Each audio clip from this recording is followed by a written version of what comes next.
Assalamualaikum warahmatullahi wabarakatuh. Perkenalkan, nama saya Muhammad Dapan, NIM 0101233145. Kali ini saya akan membahas tentang bab 1 hadis, mata kuliah ilmu hadis, dosen Bapak Muhammad Iqbal Abdul Mu'in LCMA. Kali ini saya akan mempresentasikan atau memperjelaskan tentang materi dengan judul memperkenalkan hadis.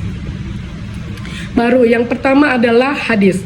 Di sini saya akan membahas tentang hadis secara etimologi. Hadis adalah merupakan bentuk masdar yang berarti komunikasi, cerita, percakapan baik dalam konteks agama maupun duniawi atau dalam konteks sejarah, peristiwa dan kejadian aktual.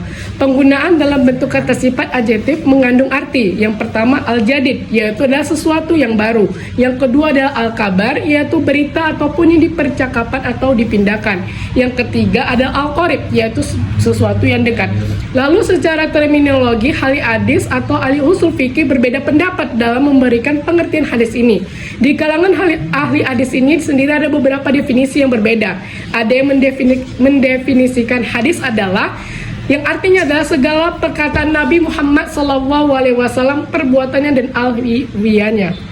Lalu menurut Azami, penggunaan kata hadis dari sudut kebahasan dalam Al-Quran ini antara lain yang pertama adalah satu adalah komunikasi religius, pesan atau Al-Quran sebagaimana terdapat dalam surah Al-Jumar ayat 23. Lalu ada kedua yaitu cerita duniawi atau kejadian alam pada umumnya sebagaimana terdapat dalam surat Al-An'am ayat 68. Lalu yang ketiga adalah cerita sejarah atau historical stories sebagaimana yang terdapat di dalam Al-Quran surah Al-Toha ayat 9. Lalu yang keempat ada rahasia atau percakapan yang masih hangat sebagaimana terdapat surat At-Tahrim ayat 3. Lalu pembahasan kedua kita adalah sunnah. Di sini saya akan membahas sunnah secara etimologi, yaitu adalah merupakan jalan lurus dan berkesinambungan yang baik maupun yang buruk, sebagaimana yang dapat dilihat dari perkataan Rasulullah SAW yang artinya barang siapa yang merintis suatu jalan yang baik maka ia akan memperoleh pahalanya dan juga pahala orang yang mengamalkannya sesudahnya tidak mengurangi yang demikian. Itu akan pahala mereka sedikit pun, dan siapa yang akan merintis jalan yang buruk ia akan menerima dosanya dan dosa orang yang mengamalkannya.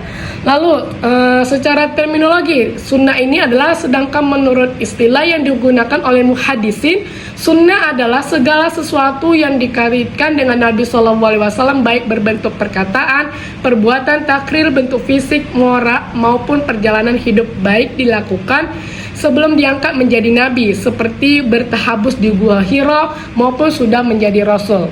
Lalu yang ketiga pembahasan kita yaitu ada kabar. Kabar menurut bahasa berarti al-naba, yaitu adalah berita. Sedangkan menurut istilah terdapat 3 pendapat, yaitu kabar adalah sinonim dari hadis, yaitu sesuatu yang disandarkan kepada Nabi SAW dari segi perkataan, perbuatan, takrir dan sifat. Yang kedua adalah kabar berbeda dengan hadis. Hadis adalah sesuatu yang berasal dari Nabi, sedangkan kabar adalah berita yang datang dari selain Nabi atas dasar muhaddisin. Yang ketiga, kabar lebih umum dari hadis. Hadis adalah sesuatu yang berasal dari Nabi, sedangkan kabar adalah sesuatu yang datang dari Nabi atau dari selain Nabi orang lain. Pendapat ini maka seorang disebutkan oleh ahli al-hadis. Lalu yang keempat pembahasan kita adalah atsar. Secara etimologi berarti baqiyat al-syai, yaitu sisa peninggalan sesuatu. Sedangkan pengertiannya secara terminologi ada 2 pendapat. Jadi yang pertama adalah asar adalah sinonim dari hadis, yaitu segala sesuatu yang berasal dari Nabi SAW. Asar berbeda dengan hadis, yaitu sesuatu yang dia sandarkan kepada sahabat dan tabi'in yang terdiri atas perkataan dan perbuatan.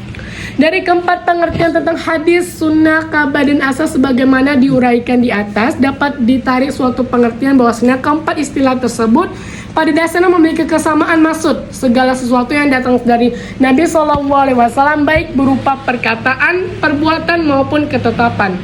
Dan sekarang kita akan bahas tentang kedudukan dan fungsi hadis. Dari segi keberadaannya sebagai wahyu dan sumber syariah yang wajib diamalkan isinya, sunnah sejajar dengan Al-Quran dan dari segi tingkatannya.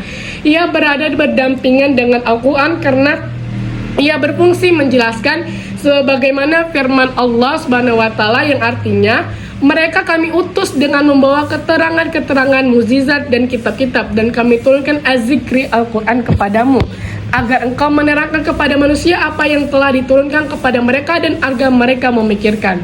Itu saja dari pembahasan yang saya sampaikan mengenai ada tadi hadis, sunnah, kabar, dan atsar. Segitu dari presentasi saya Muhammad Dapa. Izin terima kasih atas presentasinya. Wassalamualaikum warahmatullahi wabarakatuh.